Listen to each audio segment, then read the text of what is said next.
Bonjour à toutes et à tous, j'ai le plaisir aujourd'hui de vous retrouver dans une toute nouvelle vidéo avec la présentation du nouveau Dacia Bigster en finition extrême. Sachez qu'il y a une autre vidéo complète sur le nouveau Bigster en finition Journey avec notamment des interviews du président, du responsable du design, du responsable produit. Donc je vous invite à visionner cette vidéo pour vraiment avoir tous les détails sur ce nouveau Bigster. Cette vidéo sera relative uniquement à la finition extrême et donc on démarre tout de suite par le design et les éléments distinctifs. C'est parti! On démarre par une calandre avec des motifs cuivrés, des éléments en Starkel, jante ici de 18 pouces, sur des pneus Continental 215/60/18. Ensuite, autre élément distinctif, ce sont les coques de rétroviseur et également un élément ici de design cuivré. On prend un petit peu de hauteur avec des barres de toit modulables qui sont de série sur extrême. Il y a aussi la possibilité d'avoir un toit ouvrant panoramique de 120 cm de long qui s'ouvre sur 35 cm et qui est également entrouvert. Cette série sur cette version.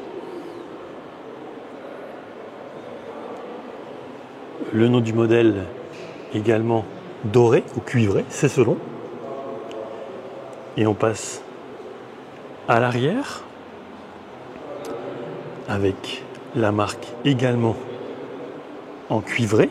Alors, si le haillon est motorisé de série sur Journey, c'est optionnel sur Extreme, mais il y a une autre différence qui se cache à l'intérieur.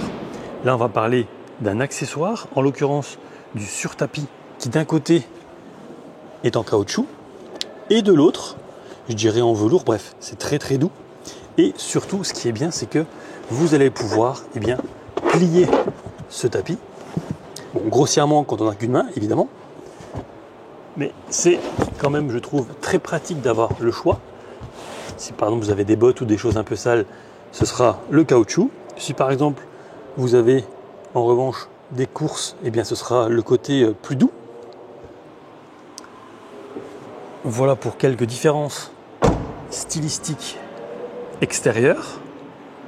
Ici on voit que c'est la version 4x4.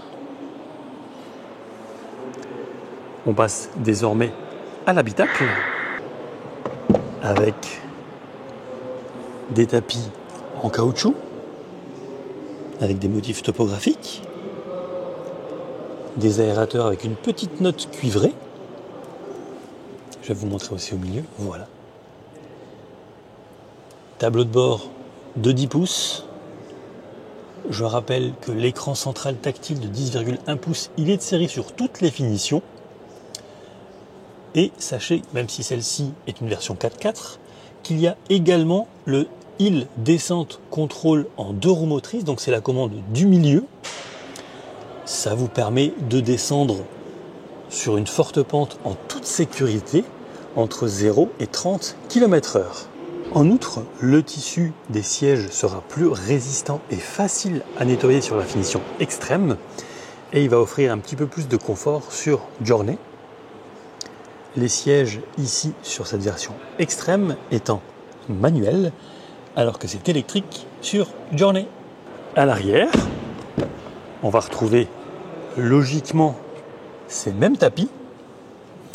Et ici, vous avez un exemple de fixation U-clip. Lampe torche ici en l'occurrence. Alors j'ai essayé de l'allumer. Voilà. Il y a plusieurs intensités possibles. Je crois qu'il faut maintenir de mémoire. Voilà, c'est assez efficace. Petit focus également sur le toit panneau ouvrant. Et donc voilà les quelques différences stylistiques et d'équipement entre la version extrême présentée ici et la version Journey que je vous invite également à découvrir sur ma chaîne. Ces deux finitions haut de gamme sont exactement au même prix. Ce sera donc, vous l'aurez compris, qu'un choix de style, de design que vous aurez à faire. Pour rappel, Bigster Essence démarrera à moins de 25 000 € et Bigster Hybride sera juste en dessous des 30 000 €. Un grand merci à Dacia France pour l'invitation ici à Berlin pour vous présenter le nouveau Dacia Bigster. Si cette présentation vous a plu, je vous invite à vous abonner, à liker et à la partager. Je vous invite également à voir l'autre vidéo dédiée à Bigster vraiment dans le détail. Et quant à moi, je vous dis à très vite pour de prochaines aventures auto et moto. Ciao!